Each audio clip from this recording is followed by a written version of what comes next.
Assalamualaikum warahmatullahi wabarakatuh.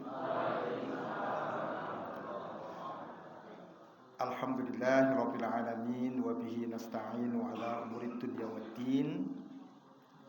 Wassalatu wassalamu ala asyrafil anbiya'i wal mursalin wa ala alihi wa ashabihi ajma'in, amma ba'd. Ibu bapak jamaah kajian rutin.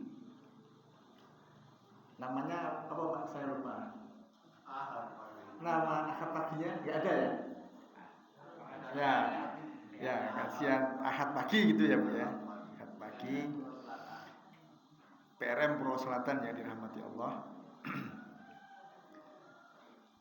Pertama, marilah kita senantiasa meningkatkan syukur kita, iman kita, takwa kita kepada Allah, karena nikmat-nikmat yang sudah dianugerahkan kepada kita semuanya. Salah satu nikmat yang pada pagi ini dianugerahkan oleh Allah kepada kita adalah nikmat sehat walafiat, nikmat kesempatan, nikmat hidup, dan nikmat-nikmat lainnya yang tidak mungkin kita menghitungnya satu persatu. Hanya syukur kita kepada Allah, iman kita kepada Allah, takwa kita kepada Allah yang terus harus kita tingkatkan hari demi hari. Salawat dan salam tidak henti-henti marilah kita haturkan pada junjungan kita Nabi Agung Muhammad sallallahu alaihi wasallam yang telah mengajarkan kita, memberi suri tauladan kita, meninggalkan ajaran-ajaran yang baik dan benar dan lurus, yang insya Allah dengan ajaran-ajaran yang dituntunkan oleh Rasulullah, insya Allah kita akan tetap hidup bahagia mulia di dunia, terlebih-lebih nanti di alam akhirat kita akan dikumpulkan Allah di surganya Allah subhanahu wa ta'ala. Amin ya rabbal alamin. Ibu bapak yang dirahmati Allah, pagi ini kita akan bersama-sama mengkaji. Bersama-sama berarti ya termasuk untuk saya pribadi. Nah, temanya kemarin apa Pak? Saya agak lupa. Melanjutkan. Yang penting kita ngaji Quran sama sunnah itu Pak ya. Baik. Kita akan coba mendalami atau mengkaji pesan Allah di surah At-Taubah ayat 118. Surah At-Taubah 118. Ini terkait dengan kehidupan kita sehari-hari, Pak. Yang di sini Allah memberi pesan supaya kita nggak kayak gitu. At-Taubah 118. Nanti juga kita sampaikan atau kita sambung dengan hadis-hadis dari Rasulullah. Kalau ibu bapak ngasto mushaf, monggo pun buka sedaya, kita akan baca bersama-sama. Kemudian nanti kita maknai bersama-sama dan perlahan-lahan kita amalkan, kita saling mengingatkan. At-Taubah 118. Kita baca bersama-sama ya Bapak dan Ibu. A'udzu billahi minasyaitonir rajim. A'udzu billahi minasyaitonir rajim.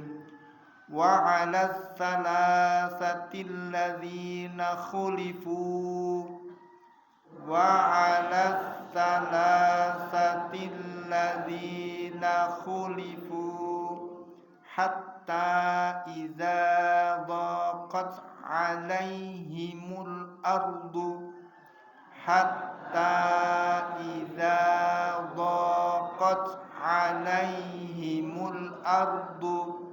bima rahubat wa dhaqat 'alaihim anfusuhum wa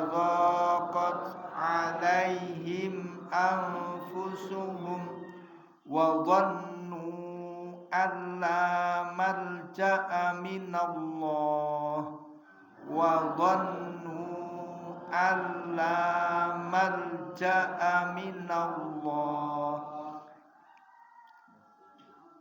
alla malja'a minallahi illa ilaih alla malja'a minallahi illa ilaih summa taba alaihim liyatubu summa taba alaihim liyatubu innallaha huwat tawwabur rahim innallaha huwat tawwabur rahim.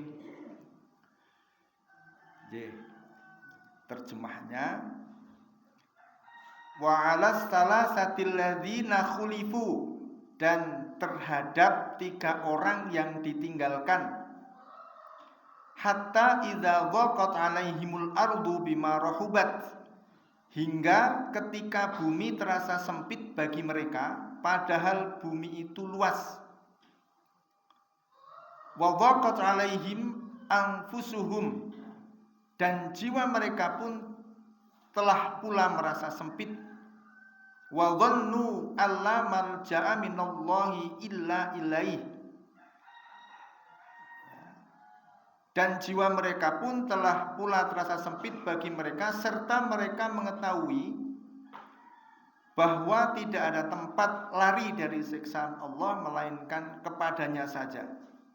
Summa taba alaihim liyatubu, kemudian Allah menerima taubat mereka agar mereka tetap dalam taubatnya. Innallaha huwat tawwabur rahim, sesungguhnya Allah Maha Penerima Taubat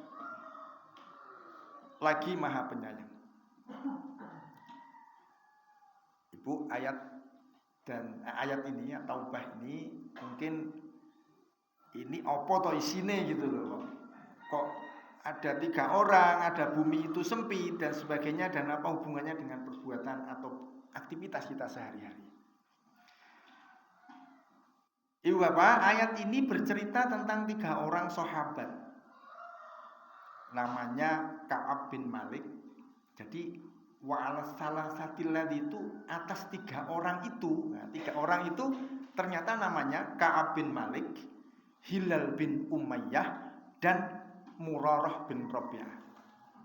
Saya ulang ya, Ka'ab bin Malik, nama orang itu kan wa'ala salasatil ladzina khulifu, terhadap 3 orang itu gitu ya. 3 orang itu Ka'ab bin Malik, Hilal bin Umayyah, dan Murarah bin Rabi'ah. Nah, terhadap 3 orang itu kenapa? Jadi ceritanya begini. Jadi latar belakang ayat ini turun itu begini. 3 orang itu tadi ya, Ka'ab bin Malik, Hilal bin Umayyah, dan Murarah bin Rabi'ah itu. Jadi ketika Rasul memberitahu kepada sahabatnya, kita hari ini tanggal sekian, nah itu bahasa kita, tapi bahasa waktu itu ya, para sahabat pada waktu ini kita harus sudah berangkat karena kita akan diserang oleh orang-orang kafir. Kita harus berangkat tanggal sekian, jam sekian. Nah, semua sahabat itu sudah mempersiapkan semua, Bu. Mempersiapkan ya kudanya, perbekalan untuk menghadapi orang-orang kafir itu sudah disiapkan semua. Tapi 3 orang itu kok urung ngopo-ngopo gitu ya. Liyane wis do siap, kayak kita mau piknik kemana itu kan liyane wis do, ya kan? Bahkan semalam aja nggak bisa tidur karena wah sesuk piknik ya gitu kan. Mesti toto kabeh gitu. Tase, tremose, udah toto semua gitu kan. Sahabat juga begitu, udah diberitahu kita akan berangkat hari ini jam 9 siang.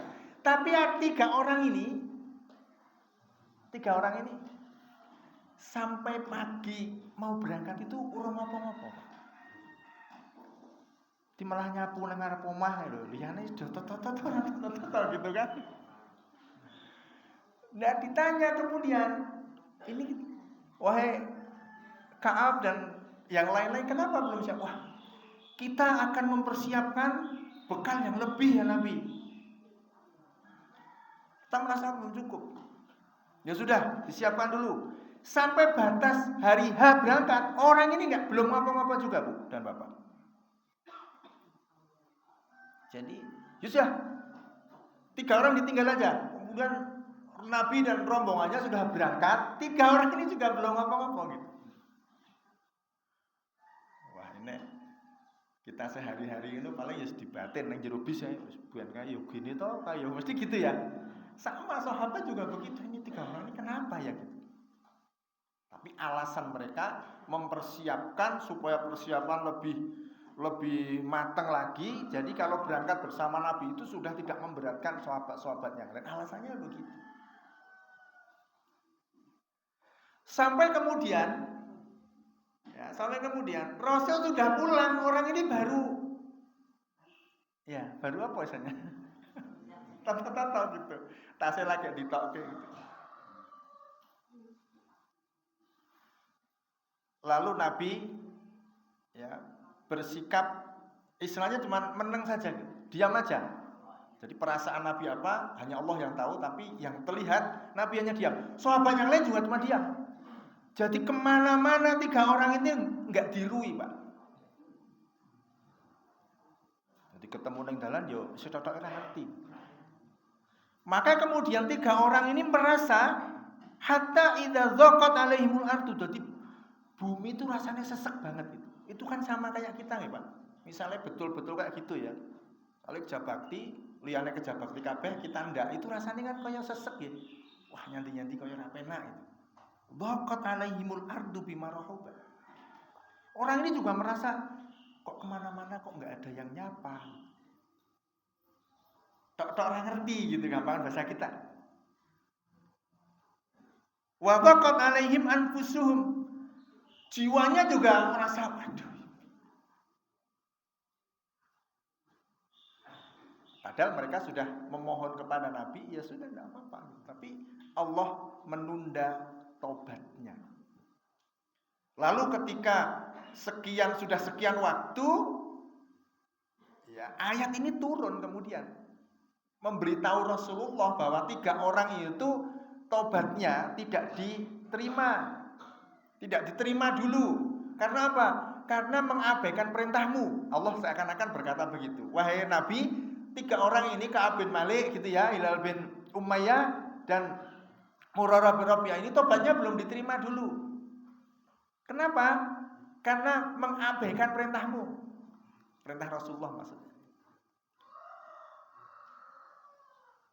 Padahal mereka 3 orang ini ngerti yang bisa menerima tobat itu cuma Allah gitu. Padahal ngerti, tapi ya diterjang aja.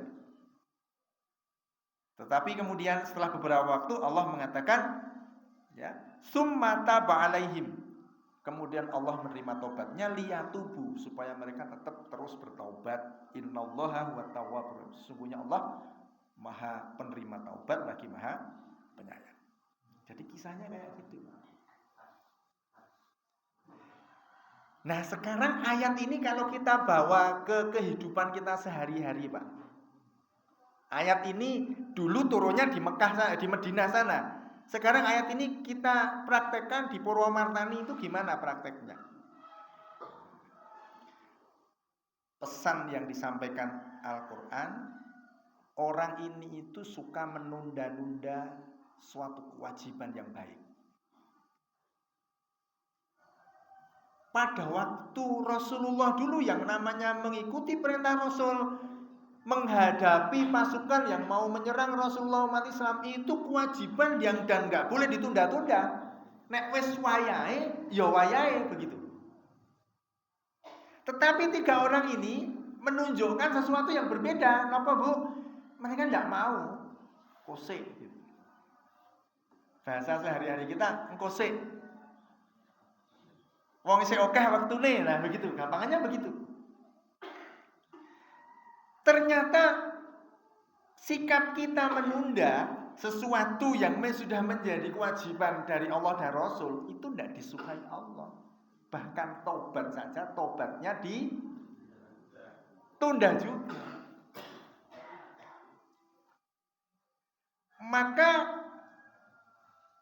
pelajaran atau iktibar yang bisa kita ambil dari ayat ini, janganlah kita sebagai umat Islam, umat Rasulullah itu suka menunda.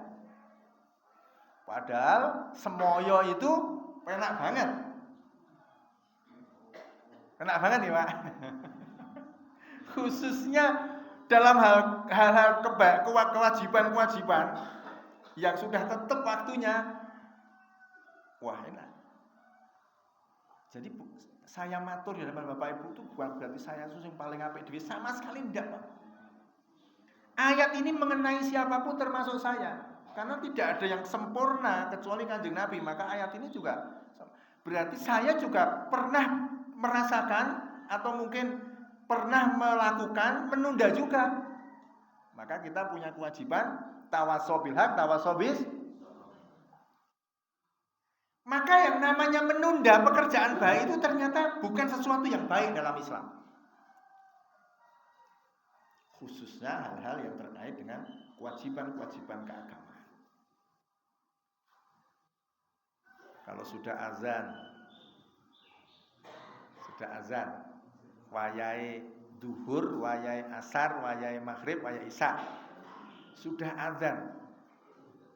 Jiwa manusia kita, jiwa fitrah kita manusia itu ingin mendatangi. Tetapi setan yang kemudian mengepung kita. Kose. Fitrah kita itu di surah Ar-Rum 30, Bu. Bapak ya, fitrahnya manusia itu suci. Jadi nggak ada manusia tidak suci, itu nggak ada. Semua manusia itu suci. Dari lahir bahkan sebelum lahir itu sudah suci, sudah berada di agama Allah, sudah tulus, sudah istiqomah, sudah sregep. Itu fitrahnya manusia. Di surah Ar-Rum ayat 30. Ya, fa'akim wajhaka lidini hanifa fitratallahi alladzi fataran nas 'alaiha dan seterusnya itu. Ar-Rum 30. Jadi fitrahnya manusia itu suci. Jadi kalau kita misalnya ada azan itu pengen segera nindake. Ada kewajiban-kewajiban lain, baik kewajiban agama maupun kewajiban kita sosial di masyarakat, segera pengen nindake. Tapi setan tidak rela kita suci. Itu nanti monggo dipun pirsani di surah Al-A'raf ayat 17. Jadi fitrahnya manusia itu suci, Pak, tapi karena setan nggak rela kita itu suci, maka setan goda kita, ya. Kita digoda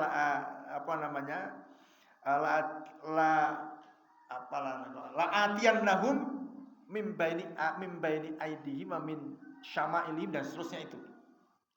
Al-A'raf 17. Jadi kalau kita sudah punya kerentek, punya niat apik, setan langsung ngepung dari depan, belakang, samping kanan, samping kiri. Setan enggak rela, Pak, kita itu baik, itu enggak rela. Apakah setannya itu berupa jin atau setannya berupa manusia? Nah, setan berupa jin itu membisikkan alladzi yuwaswisu fi sudurin nas. Dibisiki melalui nafsu kita. Sengko wae ra apa-apa. Pomo telat ya ora apa-apa. Itu dari diri kita. Tapi kalau setan itu berupa manusia, mungkin orang-orang di sekitar kita. Yuk, nyang masjid yuk sadar. Ose. Rong rampung ya nanggung. Itu setannya berupa manusia karena setan itu minal jin nanti wanas. Setan itu dari jin dan dari manusia. Jadi yang ngerende membuat kita semoyo, kita tidak gage-gage, kita tidak bersegera melakukan segala sesuatu itu ternyata bukan niat asli jiwa manusia yang suci. Karena jiwa manusia yang suci itu aslinya suci. Kita tuh pengen semua apik-apik semuanya. Semua pengen yang membuat kita mulia, tapi tadi itu Bu. Saya bacakan nggih surah Al-A'raf ayat 17 nggih, biar kita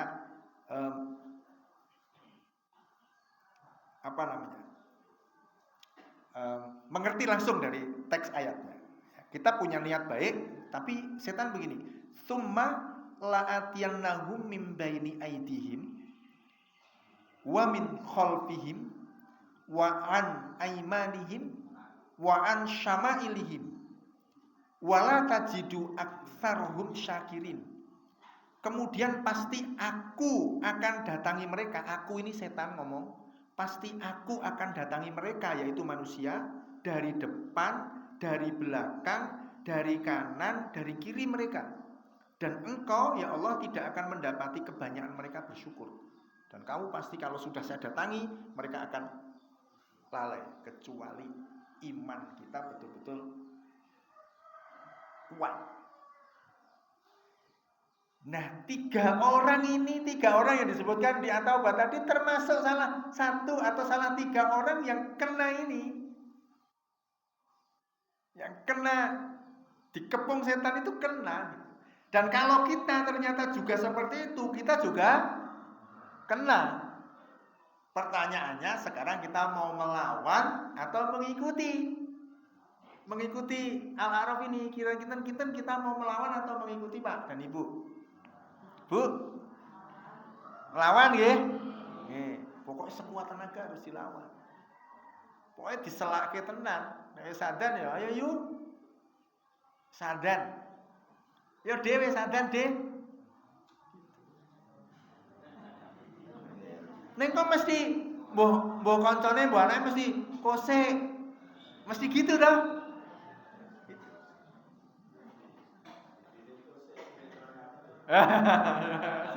Sinetron gitu. Nek piyai kakak nggih bal-balan gitu. Selalu saya mencontohkan misalnya final Indonesia Thailand. Ya, lekasnya bar maghrib. Adzan ngisak nengah-nengahi main. Adzan. Monggo sekarang dipertimbangkan ini apakah kita akan seperti tiga orang itu atau seperti yang lain gitu.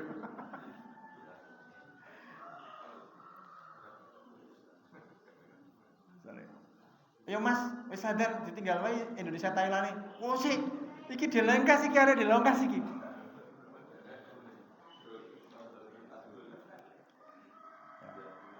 Itu mungkin tentang sholat, tapi tentang yang lain-lain sama Pak. Kalau kita sudah wayahe harus melakukan sesuatu kebaikan-kebaikan, sesuatu yang ma'ruf, sesuatu yang thayyib di masyarakat. Nek wis wayahe ya ayo bareng-bareng. Kita saling nyengkuyung, kita saling mendukung, nanti bahasa kita saling tawasobil haq, tawasobis. Tentu tidak 100% kita bisa melakukan, enggak, tetapi paling tidak kita punya kerentek, punya niatan, punya keinginan untuk melakukan itu sesuai dengan yang dicontohkan Rasul dan Allah. Kalau semua 100% enggak mungkin Pak, manusia itu enggak mungkin. Ini sumpah Iblis sudah begitu, enggak mungkin. Tetapi kemudian Allah Maha Bijaksana, yang dinilai dari kita adalah niat kita untuk melawan godaan itu. Dari mana kita tahu? Di At-Taubah, masih At-Taubah Pak 105. Monggo pun bersama. 105. Ya. Allah menegaskan supaya kita itu tetap istiqomah, punya kerentek, punya niat, ya, punya iktikad. Pokoknya kita harus on time. Wis wayahe ngono ya ngono, wayahe ngene ya ngene. Itu kerentek kita kayak gitu. Meskipun kurang-kurang sedikit, yang dinilai Allah itu kerentek kita dan upaya kita. Monggo At-Taubah 105. Sampun kepanggih Pak. Wa qul i'malu fasayarallahu amalakum. Sampun nggih? Monggo kalaupun dipesan. Tapi saya bacakan. Saya bacakan ya, Taubah 105. Wa qul i'malu fasayarallahu amalakum wa rasuluhu wal mu'minun Wa saturadduna ila alimil ghaibi wasyahadati fayunabbiukum bima kuntum ta'malun. Dan katakanlah wahai Muhammad, kalau di sini diterjemahkan bekerjalah kamu, tetapi mungkin para mufasir juga mengartikan yang lain-lain, artinya lakukanlah apapun yang diperintahkan itu. Maka Allah akan melihat pekerjaanmu, maka Allah akan menilai, Allah akan mirsani, akan menilai, memberi balasan atas amal kita. Begitu juga Rasulnya, Rasul juga menyaksikan dan orang-orang mukmin juga menyaksikan. Jadi kalau kita sudah punya kerentek apik, punya niat untuk betul-betul on time, betul-betul wis wayahe iya seperti itu, tidak menunda-nunda pekerjaan yang baik, kita lakukan meskipun ada kurang-kurangnya dikit, itu yang dilihat Allah. Jadi bukan berarti kalau kita tidak bisa begitu kemudian Allah memberi siksa, sama sekali tidak. Yang dilihat adalah yang diniatkan kita dan upaya kita untuk tidak menunda. Allah mirsani, Rasul mirsani. Nah pada waktu itu Rasul masih sugeng mirsani, tapi kalau sekarang bagaimana? Rasul itu syuhada ala nas. Allah, Rasul itu menjadi saksi bagi kita itu melalui sunnah-sunnahnya. Itu sunnah Rasul. Berarti kalau kita melakukan yang dilakukan oleh Rasul selalu tidak menunda, Rasul akan menyaksikan itu. Wal mu'minun, dan orang-orang beriman juga menyaksikan. Lalu Allah mengatakan, dan kamu akan dikembalikan kepadanya, kepada Allah yang maha mengetahui yang gaib dan nyata, lalu diberitakannya kepada kamu apa yang telah kamu kerjakan. Jadi niat kita sedikit pun, sekecil apapun untuk selalu baik, selalu tidak menunda, dipersani Allah dan dinilai, dan besok ketika di akhirat akan ditunjukkan, loh ini loh, bien, sak durunge ngaji kamu kan nunda-nunda, setelah kamu ngaji kamu berusaha baik, meskipun kamu ana kurang-kurangnya, ini loh bijimu, apik kabeh. Wis saiki nyang swarga wana. Nah gitu. Kita, jadi Allah itu mirsani apa yang kita lakukan sepanjang kita punya niatan yang ikhlas, tulus, istiqomah untuk begitu. Maka kita belajar pelan-pelan untuk tidak menunda-nunda. Sanggup Ibu? Enggak Ibu? Apa? Ya, kita semua harus saling mengingatkan. Tapi namanya menunda itu kan penak banget. Pokoknya paling penak. Apakah diperintah atasan, misalnya ya, Dek, nanti ini tolong dikerjakan ya. Nggih Pak, siap. Nanti jam 3 saya ambil ya laporannya. Nggih Pak, siap. Ketika ditanya kan lupa, wong setan tadi sudah bekerja. Kalau kita punya niat, setan langsung bekerja. Mungkin ngoposik sampai lali. Jam 3 ditanya, kemana Dek? Kok enggak? Dia, waduh, lupa Pak. Nanti malam ya Pak. Saya laporkan. Kayak gitu itu kan enak banget Pak. Enak banget. Pokoknya menunda, kemudian semoyo itu enak banget. Apalagi sesuatu pekerjaan itu yang berkaitan dengan sesuatu yang baik, peribadatan baik mahdoh maupun muamalah, itu kita menunda itu jan enak banget. Asik pokoknya. Semoyo nunda itu asik banget. Gimana Bu?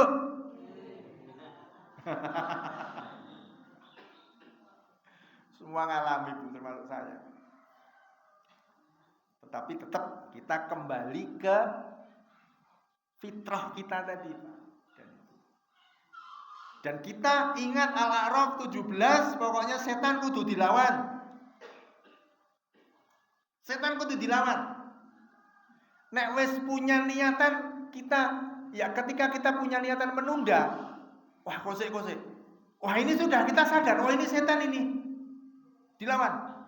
Sekuat tenaga. Nah sekuat tenaga kita melawan itu dinilai oleh Allah melalui At-Taubah 105 tadi.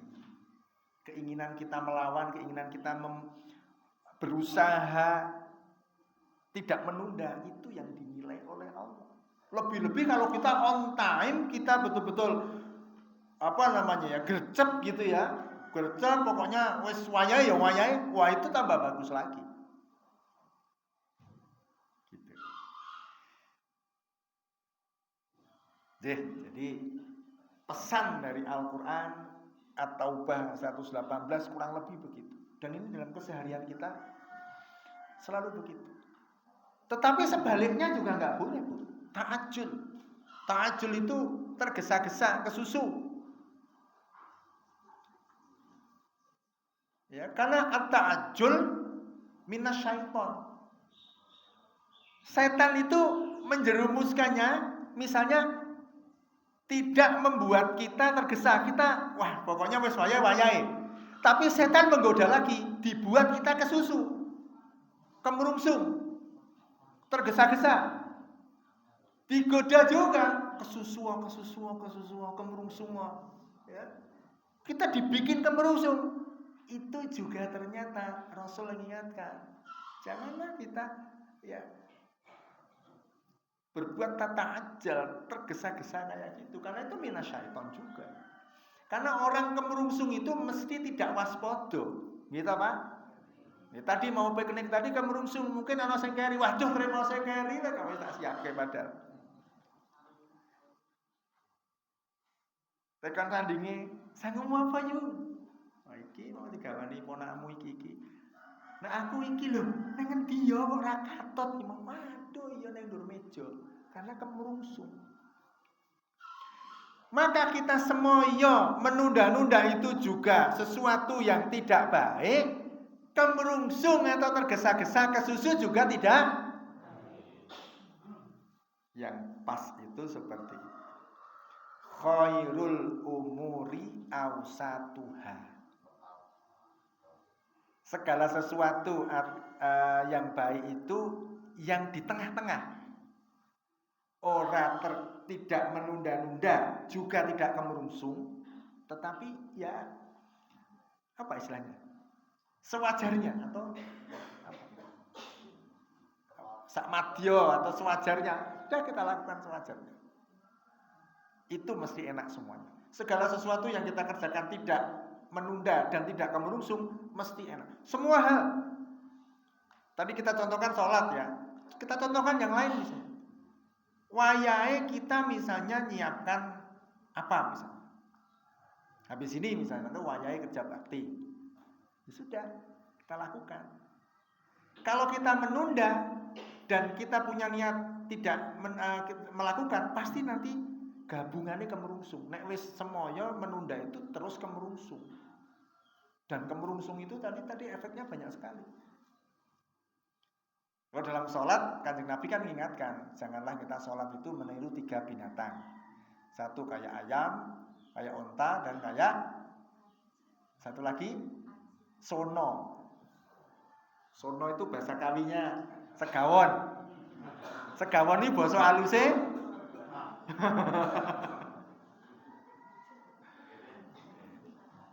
Sono, persa Ibu?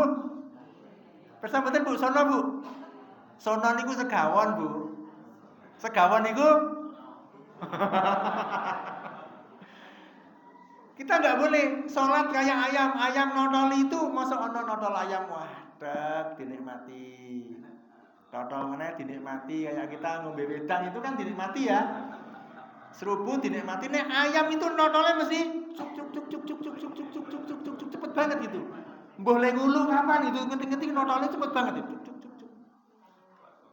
Itu biasanya kalau kita sholat itu wis nunda-nunda, wis mendekati waktunya mesti kemerungsung itu.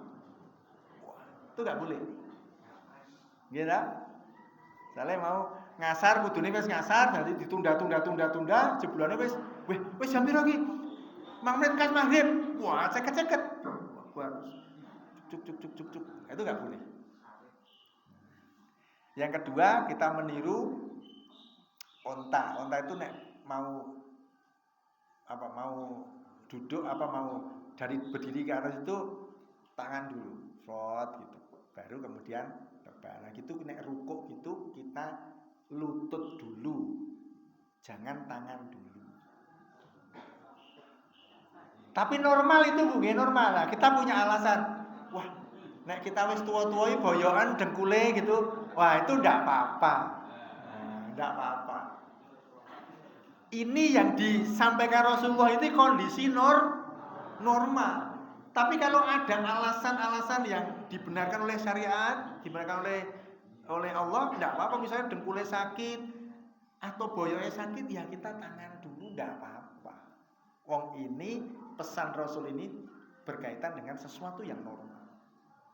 Yang ketiga sono itu pripun Bu? Nek sujud. Ya nek sono itu kan tidak ada, nek lungguh ngene kan tidak ada. Mesti kalau sujud begini.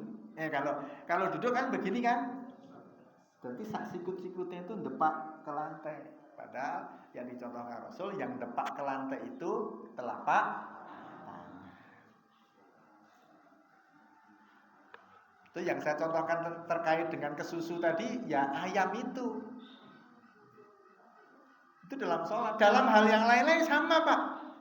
Dalam kehidupan di masyarakat kalau kita sudah menunda, kalau sesuatu yang kita tunda itu kemudian kita kerjakan, mesti kemerungsung, setan langsung bekerja, mesti digawe kemerungsung. Nggak ada menunda kok kemudian santai, itu nggak ada, mesti ininya manusia, dorongan manusia mesti pengen kemerungsung, dan itu semuanya dua-duanya kirang prayogi. Kalau dosa nggih tidak Pak, tapi itu Islam itu menuntun kita yang terbaik. Bukan cuma baik, tapi yang terbaik. Yang utama. Bukan kemudian kalau kita menunda sesuatu itu kemudian terus dosa gede, enggak. Cuman itu dalam Islam tidak utama. Islam menghendaki kita utama. Maka di ayat lain yang menjadi salah satu tagline, bukan tagline, motonya, salah satu ortum di Muhammadiyah itu fastabiqul khairat. Di dalam kebaikan, di dalam sesuatu yang terbaik, umat Islam harus di depan.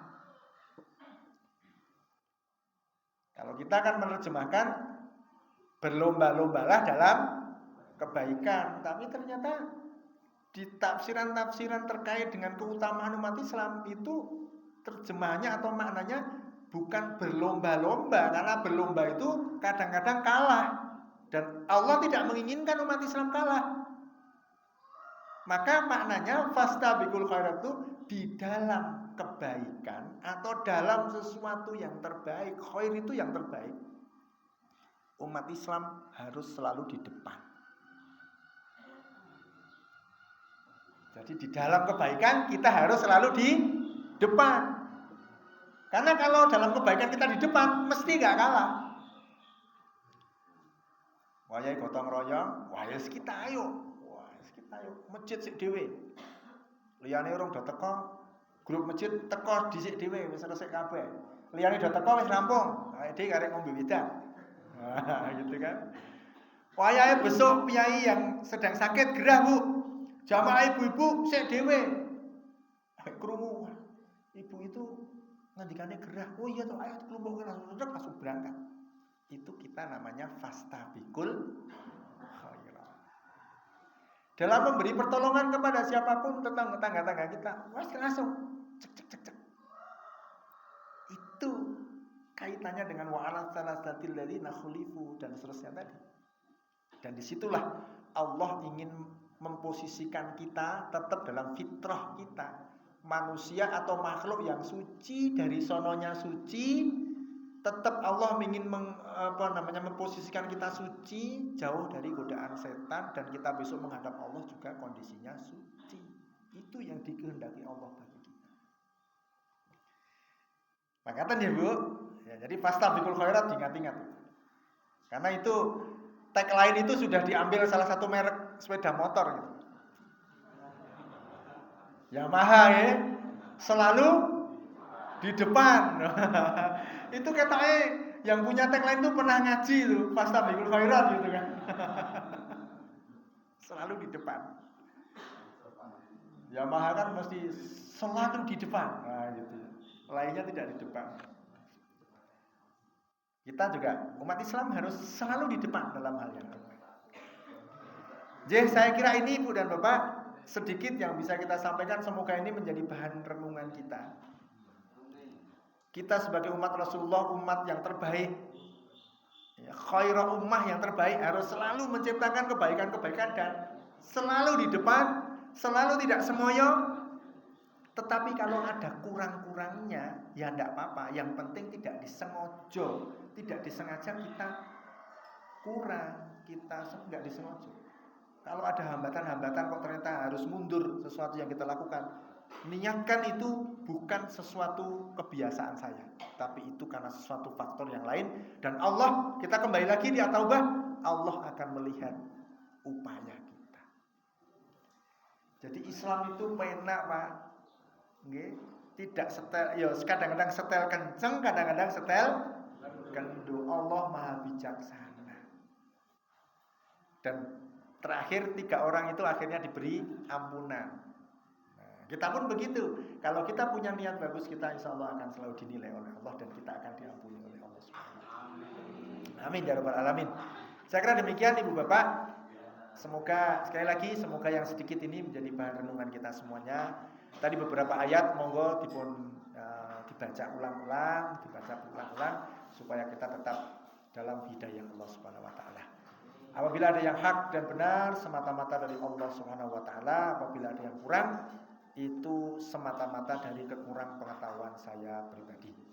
Aku qauli hadza wa afu minkum. Wassalamualaikum warahmatullahi wabarakatuh.